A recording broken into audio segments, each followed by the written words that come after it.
What's going on, beautiful people? Welcome back to Crayniaq Gaming. You guys already know what this video is about. This video is going to be me recapping the Tennessee Titans 2020 NFL Draft. So more specifically, I'm going to be recapping every single pick, giving my thoughts on them, giving some pros and cons, and then giving them an NFL comparison. So let's get into it. So the first guy, of course, that we're talking about is Isiah Wilson, who was picked 29th overall. I already gave my opinion on him in a previous video. You can check that video in the top right section right about now, but also put it in the description as well. Initially, in my live reaction, I didn't react very well to the pick because I was just like, I don't even know who this guy is, but I'm going to trust the process. That's my fault for not doing the research that I'm supposed to do as a fan, but I did my research afterwards, and I got to tell you guys, I really like this pick a lot. Of course, Jack Conklin left in free agency, and we did re-sign Dennis Kelly, and we also signed Ty Sambrailo from the Falcons. But I do feel like this was a need because there's no guarantee that Kelly would be successful as a full-time starter, and Sambrailo's more of a backup tackle anyways, so getting Isiah Wilson, this is a guy who could probably start from day one. I'm not sure that he will start over Kelly because Kelly knows the offense better, but you could argue that Wilson probably fits this offense better than Kelly or Conklin. So we'll go to the pros first. I mean, first and foremost, he's 6'6", 355 pounds. This is a massive human being, and he's an absolute mauler in the run game. Where Conklin was more of like a finesse blocker where he'd beat you with his speed instead of just his power, Wilson will absolutely maul you and just get you out of the way. And I think that fits this offense a lot better than a finesse blocker. Now, he's not the best pass blocker in the world, but he did improve as a pass blocker every year that he started in Georgia. But now for the cons, he only played 2 seasons in Georgia. He redshirted his first year, and then he played his freshman and sophomore year with Georgia. So he might not have as much experience as some of the other guys that Tennessee possibly could have picked here. His footwork's a little bit inconsistent, and that kind of has him playing out of control sometimes. But overall, I think this was a really good pick. I would say his biggest comparison would probably be Lael Collins of the Dallas Cowboys. I'm going to give this pick a B+. The only reason it doesn't get an A for me is because I feel like Tennessee had bigger needs that could have been filled at 29. But I really do like Wilson as a player, and I think he can be a starter at some point this year, definitely in his second year. So now we go to what might be the steal of the draft in Christian Fulton, who was picked number 61 overall in the second round. A lot of people projected him to go mid to late first round, and some even mocked him to Tennessee at 29. Now this is an interesting pick because edge rusher is a need for Tennessee as well in a lot of people's eyes. And you had Julian Okwara, who was available here. You also had Jabari Zuniga and Zach Vaughn as well. So does this mean that Tennessee's going all in on Jadeveon Clowney? We'll have to see. Also want to make the point that this doesn't necessarily mean that Logan Ryan doesn't come back to Tennessee, but the chances of him coming back definitely dwindled a little bit with this pick, although Fulton's more of an outside corner, whereas Ryan can play outside or inside. So a few pros about Fulton: he's a very good press corner.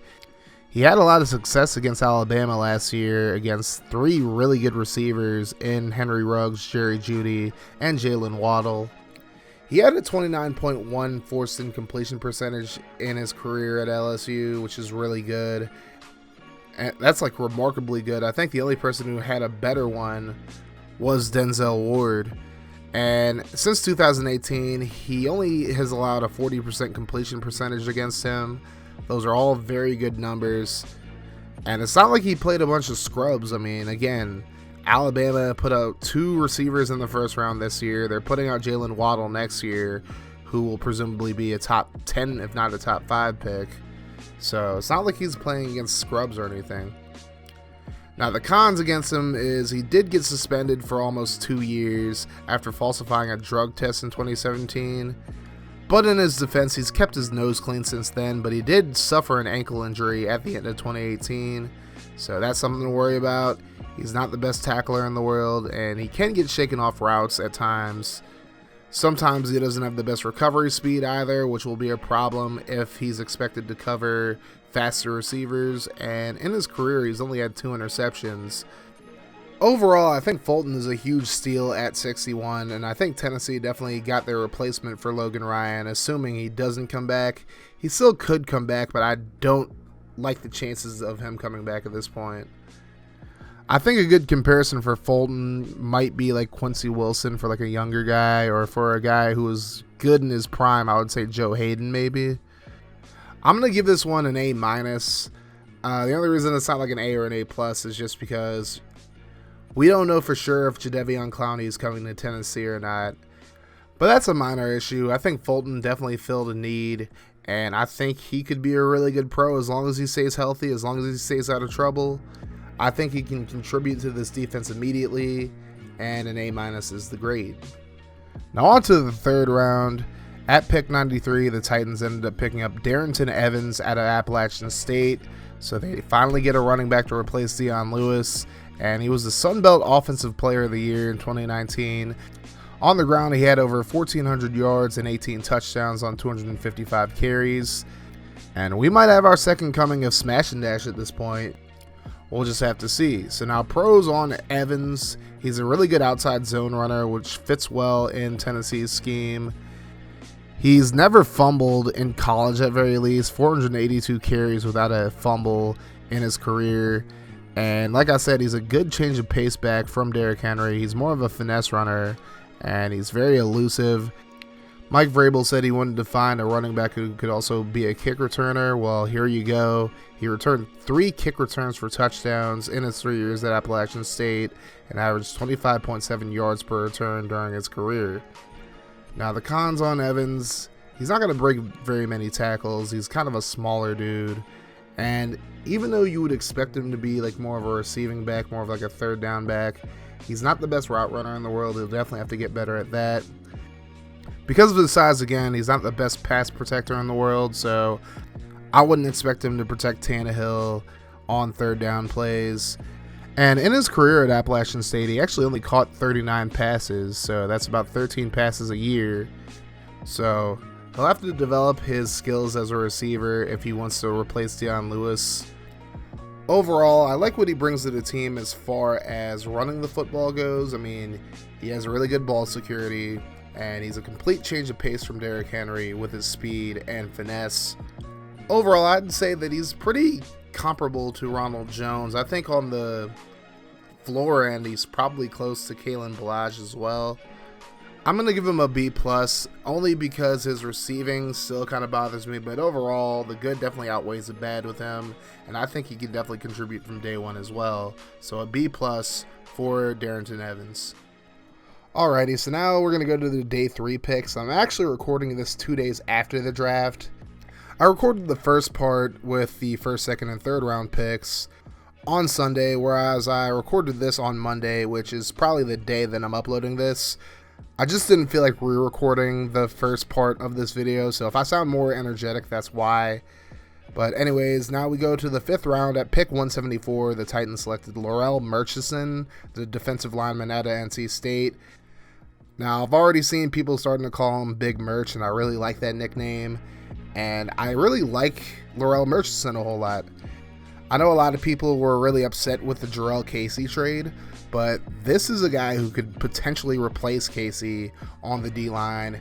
He's a very blue-collar player. He can play the 3 technique or the 5 technique in a 3-4, so he fits pretty well. He has a very high motor as well, is a very hard worker, and does a pretty good job of getting penetration both against the run and against the pass. And he's a pretty good interior pass rusher, so he'll definitely complement Jeffrey Simmons in that regard. Most of the negatives about him are mainly technical things, like his lower body strength could be a little better. I mean, obviously he can improve on that with just like working out and whatnot. His lateral mobility is a little lackluster, and he could improve his hand placement. Sometimes his hands get a little too far outside. If your hands get outside as a defensive lineman, well, you pretty much already lost. I saw one scout comparing him to Ryan Glasgow, and I think that's a fair comparison. I like his ceiling. He could be like similar to Jarrell Casey, I would say. I think that would be a pretty good comparison, but I'm going to stick with Glasgow. And I'm going to give this pick an A-. I think for where he was drafted, this is definitely very good value. It fits a need.